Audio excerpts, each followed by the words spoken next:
I got my first car. My dad gave me a budget of 5,000 ringgit. He was like, okay, you're now eligible for a car. I've got a budget of 5,000 bucks. Go and choose. Ended up with a Ford Escort 1600, two-door. I can't remember the owner's name, but he's like, so the car, her name is Betsy, you know, I really like the car. Yeah. But anyway, it kind of stuck all the way through, you know, throughout the ownership of the car. I never really sold the car. My dad lost the registration card. And the best part was the car was left at a workshop and the workshop packed up and the car just vanished.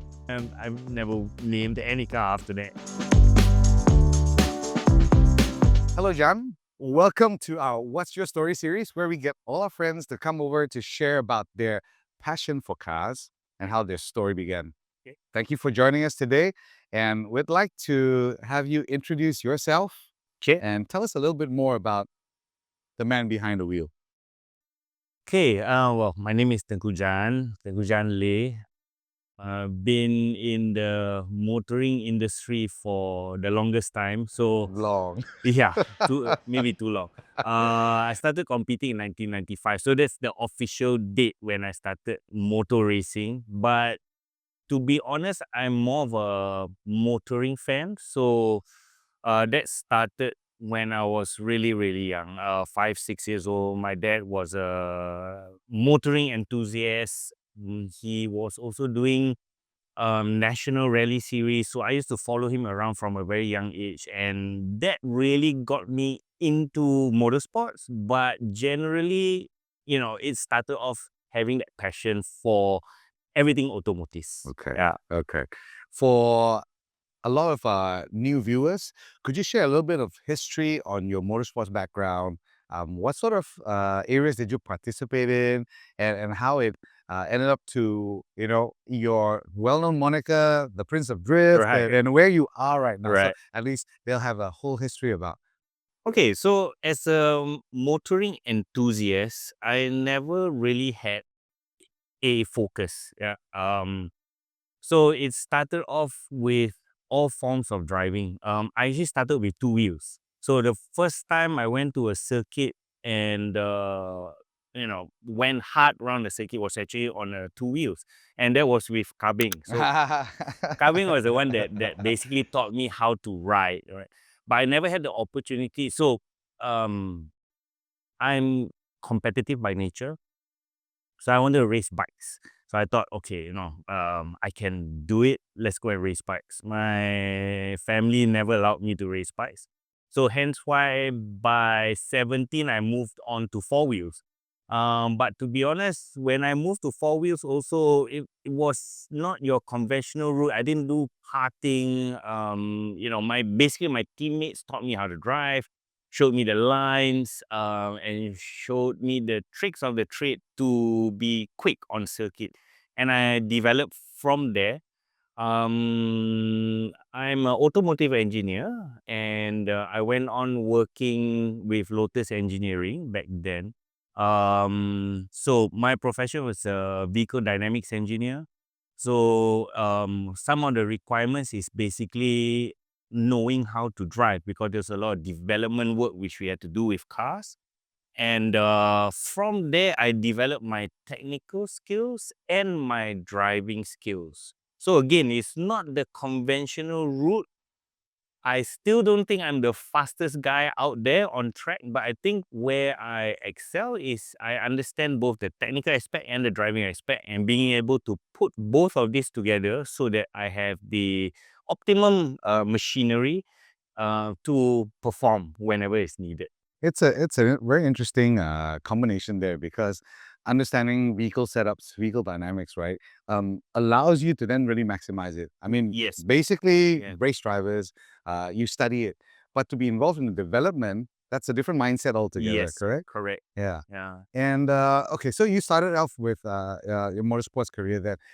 Could you maybe share a little bit with us about some of the wins that you've had, and where it took you through that journey up till today? So I would say the most significant one was my first championship. That was back in 1995. It was a national series. It was a Proton series. It was the biggest series back then.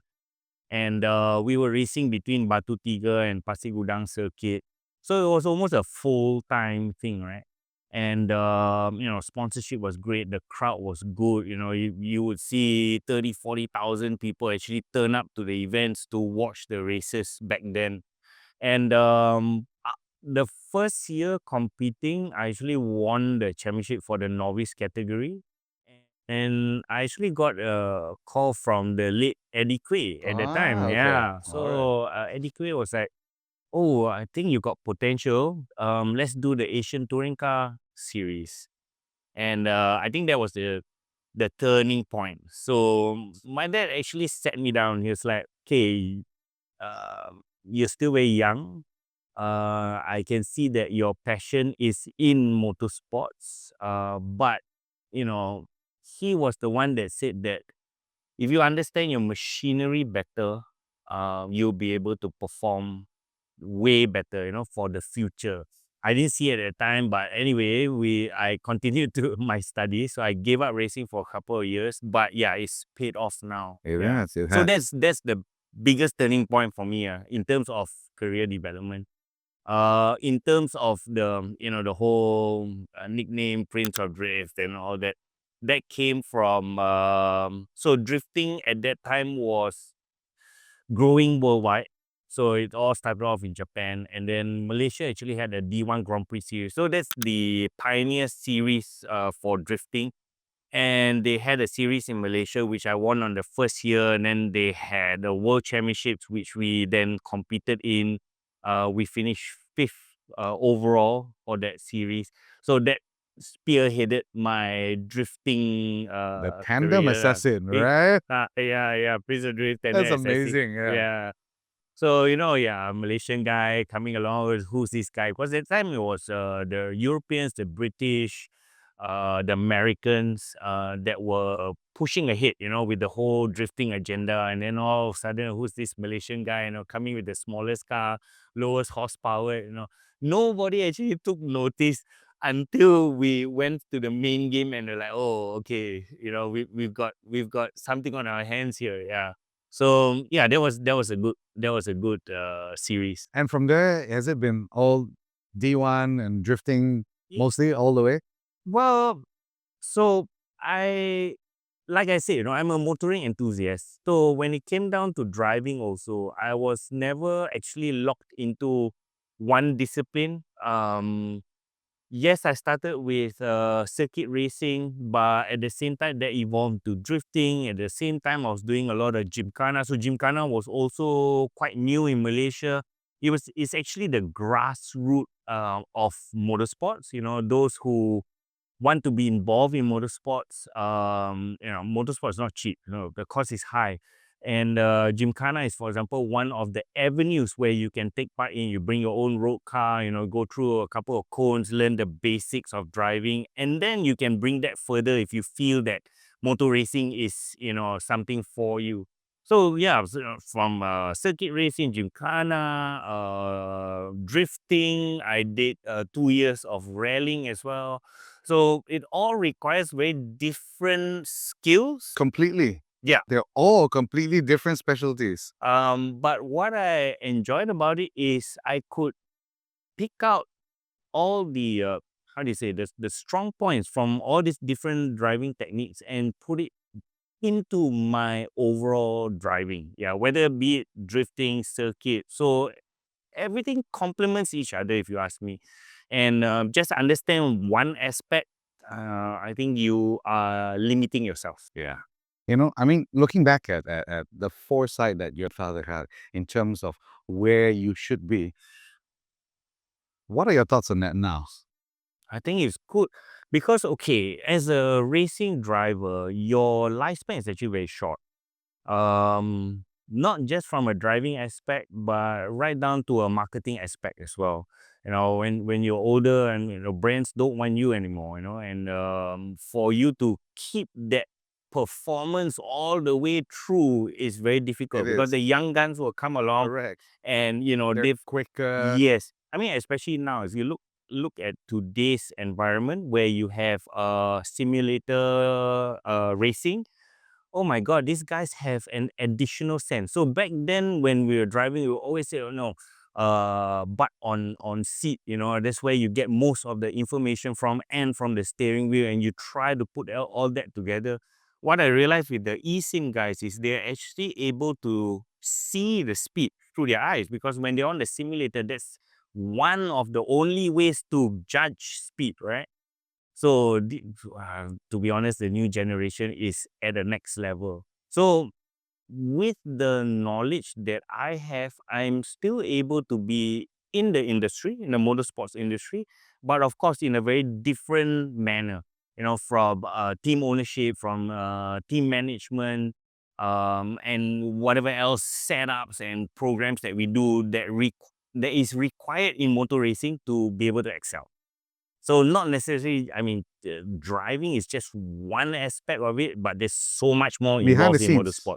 Yeah, right? definitely. A lot of people don't realize that behind motorsports, behind the driver, there's an entire support team Yep, with so many different variables that's going through there, and you're doing that now. yep. Now, that's just amazing. I mean, from the different disciplines of motorsports that you have. Now, let's dial in a little bit and take you off tangent to your career, where you started working with Lotus Racing and your stint for a period of time in R3. Why don't you share a little bit about that with us? I mean, that for us Proton fans back in the day, I mean, that was legendary stuff.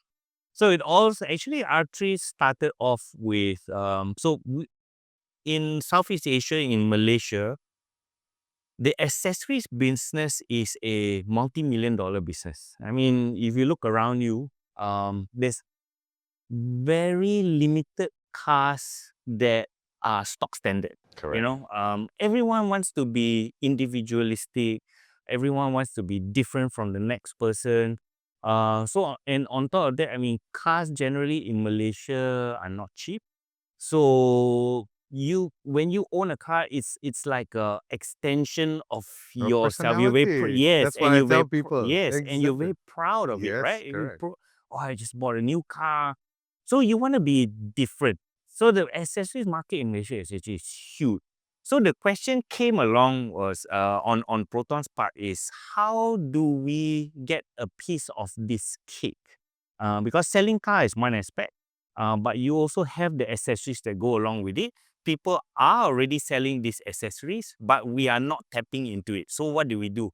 So that evolved into, okay, if we create accessories, who's gonna buy it, right? So if you brand it, I don't know, Proton something or just Proton, are you gonna buy it? Correct. Maybe not, right? Because there's many other brands out there, yeah, correct, which is established, they're premium. So then it came back down to, how do we create a brand that people would want to purchase? And that's how Motorsports came into the picture, and R3 came into the picture. So R3 as a motorsports brand, as a motorsports outfit. So again, as a motorsport outfit, you have to go out, you have to perform, you have to take part in local events, races, build the name. At the same time, we were doing the development, and hence why you see the competitive side of R3 and at the same time the commercial side of R3. So it actually worked hand in hand. I think we did achieve something. I mean, at one point we had a Satriano Lotus Racing, limited to Yes, 25 very units. limited. Yes, I Yeah. worked on two. Oh, you did, huh? Yeah, I mean, the management was like, "Are you sure? Can you sell a car at 100 and I think it was 120, Yes, correct. 125,000 Yeah, ringgit. a Satria. Yeah, a Satya for 125,000." And we're like, "Yeah, for sure we'll be able to, And we And guess sold. what? You Yeah, did. yeah, we sold. And till today, it still carries some level of value, yeah, with the enthusiasts. Yeah, and yeah, I mean, I'm really proud of what we have achieved. The two owners that have them, they're like a keepsake there. It's like a historic. You have that. Nobody else has one. I mean, you have the Satria GTIs, you had all them, but That one was really special. But actually, the kickoff point was the Satra GTI. It was, If wasn't you it? ask me, yes. The kickoff point was the Satra GTI. So the Satra GTI actually opened the doors to Proton. It opened our eyes Yes. to see that, when you have a collaboration like, Proton Lotus, then creating a hot hatch, and there's actually a market for it in Malaysia, and people were wanting until today, it's still a hot item. I Still got the offered a Satra. hot stolen item, man. Tell me Remember the about it. accessories? I got offered. This was during the pandemic. So someone built, I think, 7, 8 units of Satra GT. I think I know who Yeah, it you know who, right? Yeah. And it was offered to me, and I almost bought it, but I was thinking to myself, if I were to buy a Proton and be worried to drive it around, then is. Why? yeah, why, right? So in the end, I didn't buy it because I was just too afraid. If I were to park it anywhere and it gets stolen or ripped off and stuff like that, I'm like, oh, let's not get into, that issue. But yeah, I mean, that shows the how do you say it, the interest that Yeah. all these cars I bring up. remember I was in college back then, and when the GTI came out, it's like, I mean, there were two cars from Proton that was just stellar. The Putra, it's like you have the, you baller at 1.8 liter, right? And then you have the GTI, and everyone wanted the damn GTI because the regular green Satya just does not look as cool as a damn Satya, right? And people were stealing parts. It's the worst thing to be a Satya owner, GTI owner, because everywhere you park, you better, hope that you come up with the wheels intact, right? Or the cladding and everything else. I remember those days. I remember those days. Now, R3, Race Rally Research, if I recall, who coined the name? It was three of us. So three of us, uh, Kaidi, Kamaruddin, Adian, Yen, and myself, we were the pioneers behind R3. At that time, we didn't have a name for it. How did it come along? We sat down. I think it was a period of maybe a week. We came up with different names. We were trying to find something that would match in terms of name and what we set out to do.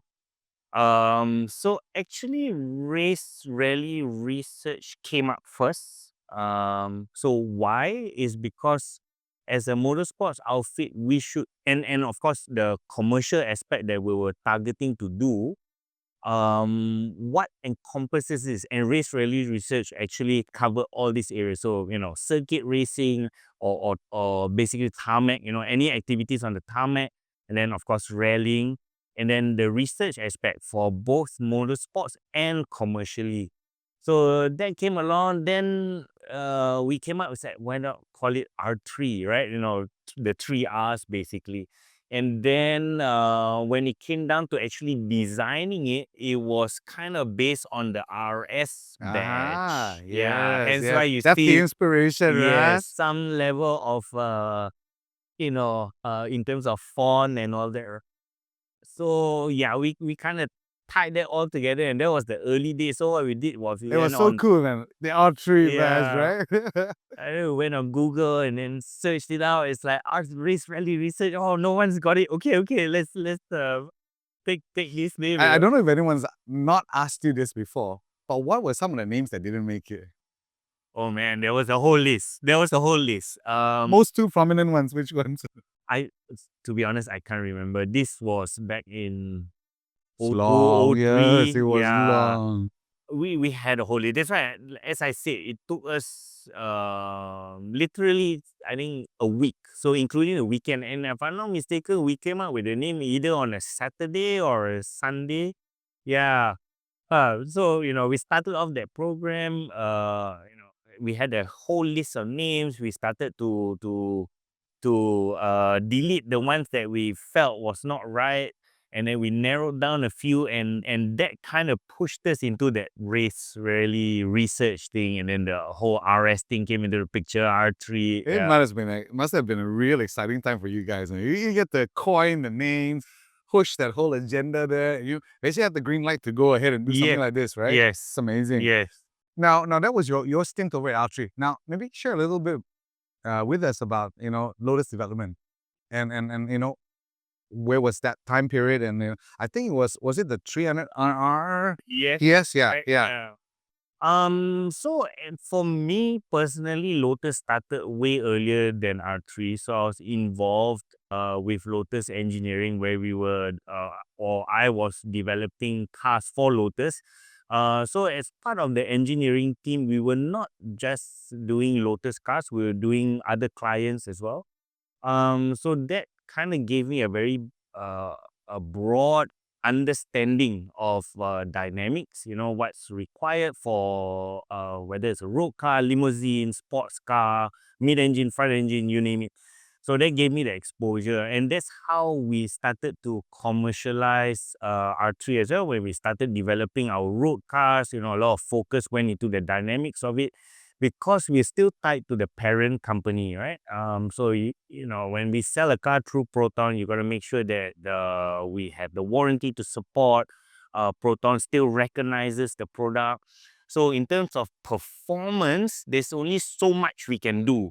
But in terms of dynamics, there's a lot more we could do. So we kind of focus a lot more on the dynamics. So whatever we put in is to enhance whatever we have to distinctly separate our products from Proton products without jeopardizing the reliability and the durability of the vehicle. So as a local motorsports team, we also wanted to, I mean, it's part of the brand building also, is to show that we locals can also work with vehicles or race cars and teams at the international standard. So that's how the Lotus came in. So at that time was the 12-hour endurance race. It was the biggest race in Malaysia. You know, we used to get entries anyway 120, 130 entries, and only 77 cars can start. There was a class O category where all the big boys was taking part. That time Tan Sri Mozani was a Porsche distributor, you know, so Yes, he used to yeah. bring his Porsches to go and race. Eurocars, I remember. Yeah, Yes. correct. Yeah. So if you talk about Class O is kind of almost an open sheet with some level of technical control. So that gave birth to the Lotus. Okay. And to be honest, the Lotus was designed and built in the UK. It was never actually tested. Yeah. So all the development was done by us and our team back in Malaysia. So the car actually evolved a lot in the 3 years, 4 years of it racing. Yeah. But from which model was that? So it's a bespoke car. Yeah. So okay, Lotus, you know, we have the small tub and the large tub. The small tub is the Elise, for example. Then the large tub is the Ibora. Yes. So it's based on the small tub. Then the rear end was redesigned so that we'll have a longitudinal engine. We wanted an engine that could compete with the Porsches, so we ended up with a, I can't remember now, 3.5, either 3.5 V6. 3.5, yeah, Yes. right, Yes. 3.5 Correct. V6. So it's a longitudinal layout. It's longer in terms of wheelbase. It's also wider. Pilbeam was in charge of designing the suspension system, and then Lotus, of course, did the styling of it, the aerodynamics of it, and we did all the testing actually here in Malaysia, from cooling, performance, everything else. Yeah, yeah. So it was good times. It actually elevated our knowledge on motor racing, which then transcended down to all our Proton race cars after that. And I mean, if you look back at history, R3 has been winning everything locally until recently. You know, yeah. Most favorite Proton and most favorite Lotus for you back then? Most favorite Proton, Satra GTI. Okay. Yeah. Lotus. Ooh, I'm torn. I'm torn between the Sport 190 and the 340R. I think the 340R was Special. special. It was ahead of its time. It This is was radical, man. yes, it Yeah. was unique and it was fast. You know, yeah. So yeah, the Sport 190. I think it's unique where it opened up another avenue for Lotus, because the Sport 90 then went on in having its one make race where they then developed it into a coupe, which ended up being the Exige. Yeah, so that was actually the start of the Exige, if you ask me. So Sport 190 was a unique car of its own. But the Awesome. 340R was, yeah, it's just It's next special, level. man. It's Yes. radical. This was the era before the Expos and Yes. okay, they all came Correct. in there, Correct. yeah, the Yeah. aerial The atom, Atom. Yeah. right? I think that started that whole that I think it was a bookmark, Yes. so it's Correct. it's amazing, it's Correct. amazing. Can you share a little bit with us about what do you do now on a day-to-day What do I basis? do now? Yes. I've had a shop, a semi-industrial lot for 25 years now, which has always been a closed door operation. That's where we build our drift cars to begin with. So recently, actually, I started opening my doors where we've now we have our customer racing programs, which we're doing. So as of this year, it's the GR86. Before this, it used to be the Gazoo racing program, which is the Viosas and all. And one more thing is the setup services which we provide. So we do chassis setup services. Again, it was quite unique where there were friends of mine who ran businesses, workshops, and they were doing a lot of modifications. The customers were coming over, modifying their cars. So they sell complete packages from suspension to engine upgrades, and but a lot of them get stuck when it came to suspension work. So that's how it all started. I think this was maybe a year, 2 years ago, when they're like, "Hey, can we work with you, Jan?" I'm like, yeah, in what aspect, you know? They're like, "Oh, we know we have customer cars, we sell suspension, but we don't know how to set up the cars. Can you do it?" Some of our cars, or most of our customers actually go for track days and stuff. So that's how it started off. So I'm not so much of a how do you say, I don't have customers coming direct, selected, but I work with the shops, and they basically bring over the cars to do work. Yeah, again, my schedule is a bit. I sometimes I sense their frustration as well. I mean, you know, like for example, if we have a race coming up, then we are basically closed for a week and a half in preparation for the race, and then they have customers, "Hey, can we send the car?" Like, no, you know, we can't take any cars now because, you know, we're going racing next week. So hence why I don't want to really open it up to walk-ins, because, you know, I don't want to frustrate people as well. It's like, hey, this guy is, sometimes it opens, I guess sometimes you it's not can't commit the open. time yet, Yeah, right? Because of you've got all your other yeah, priorities and your commitments with yeah. team management and Yeah, everything and I'm else. I'm very hands-on. So every car that comes to me, I actually oversee, overlook, and make sure that, you know, it's done properly before we send back to our customers, for I example. understand how that Yeah. is. So if, I mean, I can not do that and just have it running, but I don't think it's a I think the good personal direction. touch is Yeah, important, I right? mean, also I have a sense of responsibility. You send it to me, and, you know, you tell It's me your your workshop. concerns. Yeah, yeah, yeah. You tell me your concerns. I don't want to pass that on to someone else and, no, not get involved. Correct, Yeah. correct. Awesome. That's wonderful. Now, what's in your garage right now? Oh. Uh, Officially and unofficially.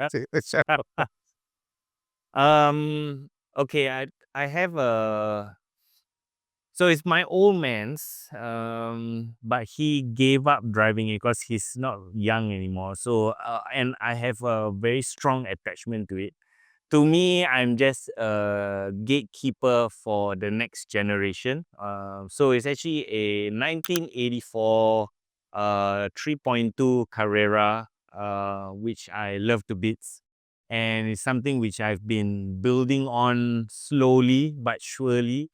And yeah, so that's I think the main one. I've got a few other cars. I mean, for example, I've been racing Sylvias for the longest time. Drifting as well, I've kind of slowed down a lot in terms of competitive drifting. And we had one shell lying about, which is a Silvia S14, and I thought, okay, let's make this the final build, and we have like a legacy, So that car's built based on all the components we have purchased and kept for the past 15 years. Yeah, it's something which you put together. So it's a good memory of it, yeah. And then I still have my old A86 from my competitions.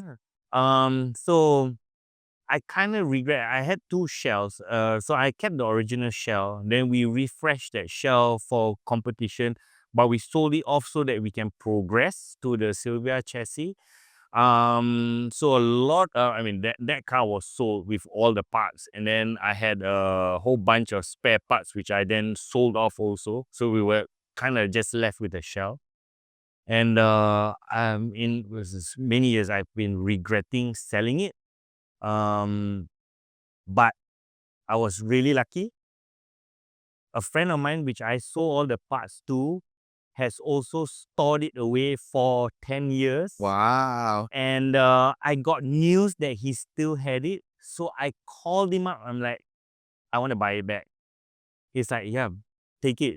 I have no use for it. I'm like, okay, great. So yeah. So I think it's a project What we are will the start. odds? Yeah. What's the odds? It's Okay? Peyton, right? Yeah. So we've got every single bit period correct to the original chassis. I think we'll start the build next year, put it back to its original colors and everything. Yeah. I'm looking forward to Yeah, that yeah, yeah, yeah, yeah. Me one. too, That me will be too. special. Yes, That me will be too. special. Yeah. I think that I've got a few other bits and pieces, but yeah, maybe not of interest to everyone, maybe. Okay. Got it. That's exciting. If you could own any car, past or present, what would it be? And why? You can't be one car, That's the problem with us, Yes, isn't it? yes. This is a major problem. I always get asked this question. Oh, what car would be of your liking? I'm like, there's no such thing as one car. Yeah, I mean, every car has a different personality. You use it for different activities. How can you have one car that does it all? Maybe a Land Cruiser that I drive every day is that one car that does everything, right? But other than that, no. So okay, coming down to that, I would say cars that have some type of attachment to me. One I would say is the 3 liter CSL. Okay. So I kind of grew up with that. My dad had one, and I really like that car, but I don't know. My mom was making a lot of noise and pressured my dad to get rid of it. But yeah, that was a unique car for its time, right? It was raw as well. Yeah, correct. Sound. Yeah, I used to enjoy the trips down to Seremban, Port Dickson in the car, and it was a frameless at that time. Yeah, and it had I mean, out of all the cars in the 70s and 80s, I mean, it's got that what do you call it? Those wing tips right up in the front. Yes. Yeah, so it was unique in that sense, and until today, I still remember that car. Then the next one would be actually the 996 GT3. So when I was doing automotive engineering, I was in Germany, and the school that I was with was affiliated to Porsche. So at that time, actually, Porsche was going through a very tough time. I think a lot of people don't know this, but they were at the verge of actually closing down, and the Boxster saved them. And it was a transition period between moving from air cooled to water cooled. And to and I was right there at the period where the 996 GT3 was being introduced. And I mean, to see that transition, from air cool to water cool was a big thing. And I mean, at that time, I couldn't afford it. And right now, I still can't afford the The car. prices are It's holding on crazy, crazy, yeah, right? But it was such yeah, an insane car back yes, then. yes. The 996 Yes. GT3. Yes, and I saw the whole process because the 993 was being built in Zuffenhausen at the time, and that car is like 80% hand built. And in terms of build quality, it wasn't that great as well. Um, Then you see that transition to automation in the 996, but it didn't lose that Porsche essence as well, that rawness, and how the development was done. So the development was done in Waisa, but actually in GT3, that was the start before the actual commercialization Yeah. of the GT Yes, series, right? correct. It was the Yeah. introduction. It was basically the skunk works of the Motorsports division, how they came up with it. And at the time, I had the opportunity to work with Roland Kusmal as well. These are all the The key, legends. the key people behind the whole GT series. And so, to me, the GT3 was, I've always thought to myself, I was like, okay, one day I'll get a, nobody likes the Prices doesn't 996. go down. Yeah, but the weird thing is, I thought, oh, nobody likes the 996, the 996 will never fly, right? And then all of a sudden, it's taken off. So it's, I don't know, unattainable at this point of Maybe time. one Maybe day. one day. Maybe Yeah, one day, maybe one right? day. Yeah, Yeah. yeah. Okay. Describe your funniest moment with your car. I don't know if you call it funny, but okay, it's a bit different. I don't generally name my cars, so my cars don't have a specific name to it. But when I got my first car, my dad gave me a budget of 5,000 ringgit. He was like, okay, you're now eligible for a car. I've got a budget of 5,000 bucks. Go and choose. And ended up with a Ford Escort 1600, two-door. Yeah. Yeah, $2. 1600. Baller. Yeah. It was spot on 5 grand. I can't remember the owner's name, but he's like, so the car, her name is Betsy. Yeah. Her name is Betsy, I really like the car. Yeah. But anyway, it kind of stuck all the way through, throughout the ownership of the car. I never really sold the car. My dad lost the registration card. So hence why the car stuck with me. And then the best part was because I was studying overseas also at the time. So I had the car, but I wasn't with the car. And the best part was the car was left at a workshop, and the workshop packed up, and the car just vanished. So yeah, What color was the car? white. Yeah, it was a white car, white on white. I still remember. White Yeah. and Betsy. Yes, yes, yes. So yeah, it's funny, kind of weird as well. And I've never named any car after that. Where do you see the future of cars heading in the next decade? I have a feeling the newer generation do not have this affiliation with the automotive sector. So it's actually another tool for them to get from point A to point B. I think you're accurate. Yeah, I right. think you're accurate. Hence why you see the EV cars coming into the picture. They're not so much sold on performance, but sold on Comfort, convenience, and tech. yes, correct. Tech, it's insane. So if you ask me, it's actually very similar to our mobile phones, right? Yeah, so everyone goes for the latest technology, what your phone can provide. So it's actually very similar with the car as well. While I think during our time, it's more of what the car can do as a package, Correct. right? Correct. So I don't think that's going to change. I think the automotive industry is also going to be pushed into this route. Yeah. But I still feel there will still be a niche for people like us. Hence why you see the manual transmission is still not dead. It's still around. I think BMW has tried to kill it once or twice now, but still, The change back. yes, correct. Yes, they still end up coming out with it.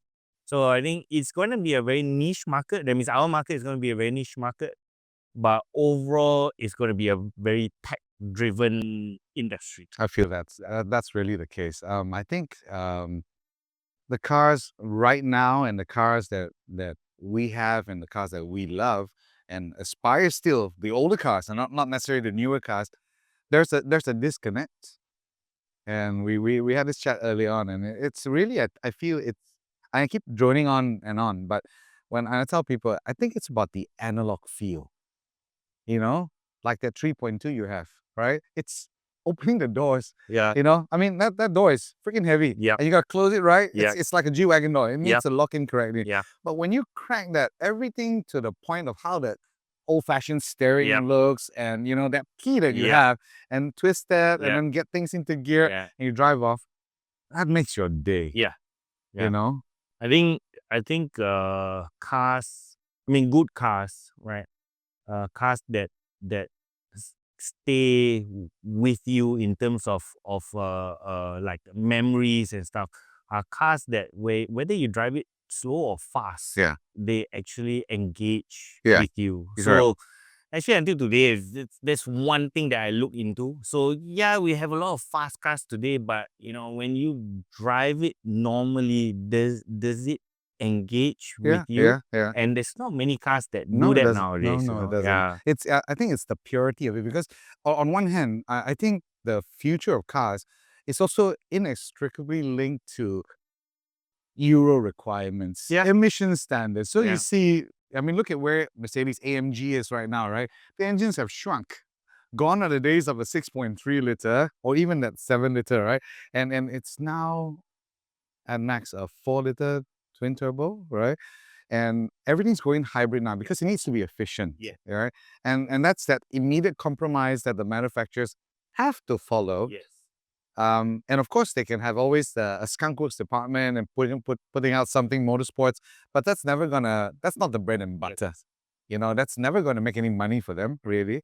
But I think that's where we are. And I think that's also the reason why we have this podcast, right? We want to keep reminding people of where the era of cars, how it started, the history, and to remember that. And I think it's an ongoing process. Older cars never die. They get repurchased. Look at your 86, right? Yeah, and then you've got all that excitement, and you can't wait to get it all restored, drive it around, and that's yours. That's something a new $1 million car cannot replace. Yeah, and yeah, unfortunately, like even the EV is on that same route, right? If you ask me, because I think you brought up a really good point. So if you talk about your ICE cars, they always have a second life. So you have your first owners that buy it off the showroom. And then when they get rid of it, it goes into the second-hand car market. When it goes to the second-hand car market, you can always refresh it, right? And it will happily do another 100,000 miles, for example, right? With the new owner, which is, from the second-hand market. But with the EV car, I mean, you talk about battery. Battery is maybe 80% of the cost. How are you going to replace that and then feed it back into a used car I market? think it's a consumable. You Yeah, think of it like a precisely. smartphone. Yeah, It's time to yeah, change. You exactly. trade it in, Yeah, and you're gonna take that depreciating yes, hit there, and then exactly, you get another one, and that's it. exactly. You Yeah, you don't remember what it was correct. before Yeah, already. Yeah. yeah. So it's very, very different, Yes, in it terms of is. It is. It product. is. As an Yeah. ownership experience Yes, as well, right? yes. What is your biggest passion or obsession?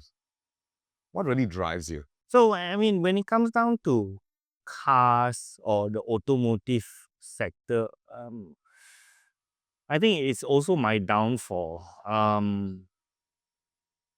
When I look into a vehicle, it's never ending. It's a black hole that. Yeah, it's never ending. I mean, just take down the simple fact of we want to go faster. But I always have this understanding, or what I see is, oh, I can improve here a bit more. I can change this a bit more and gain, at a certain section of the track, for example. But again, like ride and handling is always a balance. If you want the right quality, you're going to sacrifice handling, right? You want handling, you're going to sacrifice right. So it's always a constant juggle, and it depends. It comes down to even temperature for the day. Is it a wet race? Is it a dry race? Is it super hot or is it cool in the Tire morning? pressures change. Yeah. Precisely. So it's a never-ending process. If you ask me, there's no, well, for me, there's no such thing. Oh, I'm done. it's complete, it's ready. You know, you can be better. Yeah, And that's the problem. yeah, Trying to push it to the nth degree, yes, right? yes, And you can't yes, extricate yourself from that. You can't unplug. yes, Yeah. yes. So I think, yeah, in a way, it's also my downfall, lah, because it's never ending, Yeah. What is your biggest regret? And what have you learned from it? I don't know. To be honest, I don't really have any regrets. Uh, why? My wife taught me this. Everything happens for a reason. Yeah. So if it doesn't happen, it's not necessarily a bad thing. Maybe it's meant to be. It opens different doors after. So yeah, I don't really live by that rule Okay. that, No yeah, regrets. yeah, right, yeah. In whatever the decision I make or direction which I choose, it's just a different path. Got it. Yeah, Got it. yeah. What is your biggest accomplishment and what does it mean to you? I think biggest accomplishment is being able to let go. Yeah. And that's come with age. I mean, even with R3, while R3 is being developed, it was very hard for me to let go. I always felt that, You're obsessive about it. yeah, Yeah. right, yeah, it's mine. I've got to make sure that it's good. I mean, it seemed like, for example, like running an event, I see a lot of, I go to a lot of events, and I see my friends or event organizers stress about it. If you ask me, you're gonna let it go, because nothing is perfect. It's how you manage it, which is more important, right? And I mean, go down to a simple thing like an event. As a guest, you come to an event, you don't see, right? You don't see the issues that's The happening, stress right? behind the Yeah, firefighting. you just see the big picture, right? So if you ask me, it's like, why you stress about it, right? Yeah, I mean, of course, it's an issue. You look into it, you try and solve the issue, or you try to blanket that issue that you have. But at the end of the day, nobody really cares, right? Correct. Yeah, Correct. Life goes on. yeah, Life goes precisely. on. Yeah, And work never stops. yep, We could throw all these monikers around, right? yep, Yeah. yep, It is what it is. yep. Okay. What would be the one thing most people would not know about you? I won't call myself an introvert, but I enjoy my time to myself. Yeah. I think a lot of people see, I mean, through social media and through the activities which I do, there's a lot of people around. You go to events, you Yeah. bye, Huru ha ha ha, hadu, yeah. yes. Yeah. But to be honest, I really like my time to myself, to my family. If if you ask me to choose, I would rather, be my family or be myself, and yeah. Perfectly So understandable. yeah, I think that's I guess my safe zone, right? Yeah. What would be your advice or philosophical guide for the upcoming generation of car enthusiasts? I don't really know how to instill that passion towards the automotive sector. Reason being is, I mean, I can see it in my children as well. Um, Technology today plays a way bigger role. Cars in general have become a tool to get from point A to point B. But I guess, in a way, don't forget where it all started from. So if you look back at the history of the automotive world, yes, it has reached this point now, but don't forget, you need to have some level of understanding and respect for it, because it has brought you to this point of time, given you the ability to move around with ease. You take it for granted today. Just like your mobile phones, man. Back Yeah, in the day, yellow precisely. pages, a Yeah, it's like, pager, yeah, right? That yeah, was us it's in like, yeah. college, a pager. Yeah, Yeah, dial dial it. phone. Public Yeah, yeah, phones, public correct. Yeah, phones. yeah. Yeah. So don't. I think it's a very important aspect of our civilization, right? Of how cars have come into the picture and now evolved to what it is.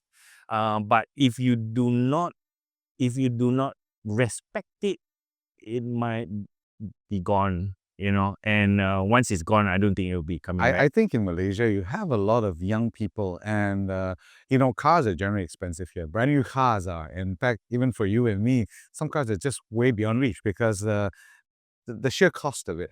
But I'm seeing a lot of young people, at least, who are purchasing combustion cars. Yeah.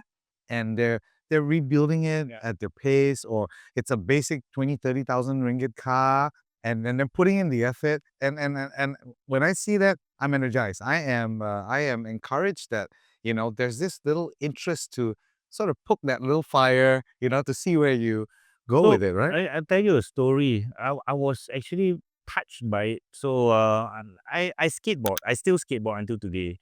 And there's actually a very young crowd that follows skateboarding. So this guy, I don't know how old he is, but I would say he is early to mid 20s. And he came up to me one day and said, "Oh, John, nice to meet you." I'm like, "Oh, okay." Just regular thing. He's seen me on social media or something like that. And then he shared with me, it's like, "Oh, I've recently got into cars." I'm like, "Oh, wow. Okay, great." And so he purchased a Honda Prelude.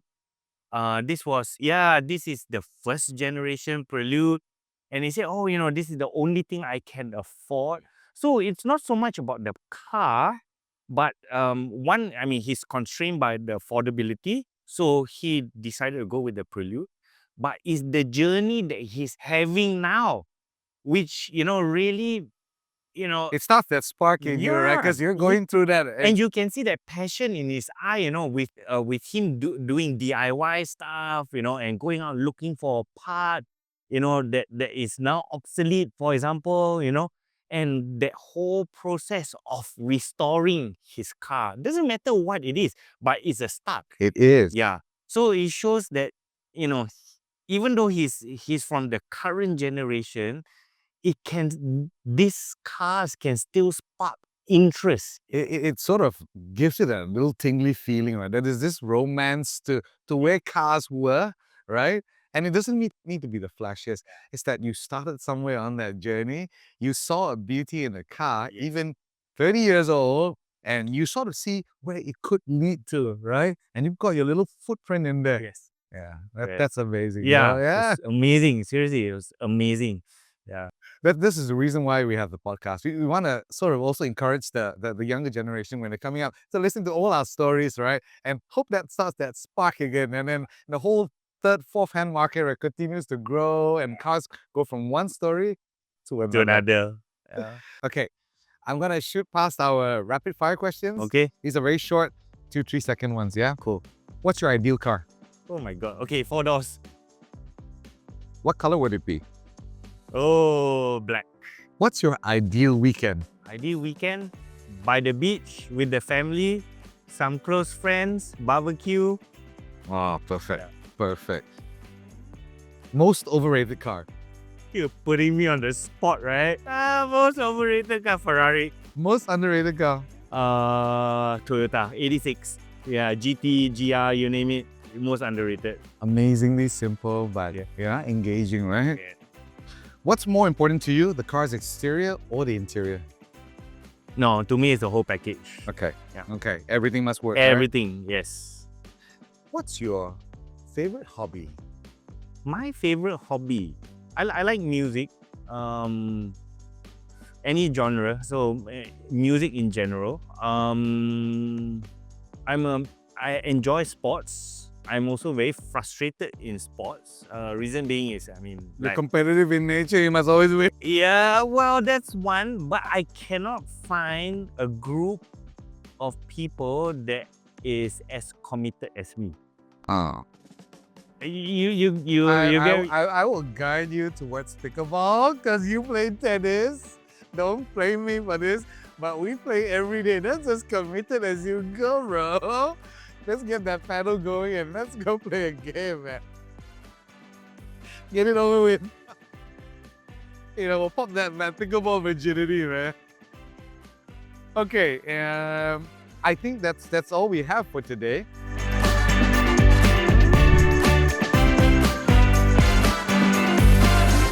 Hi guys, I'm Tengku Djan, and what's your story?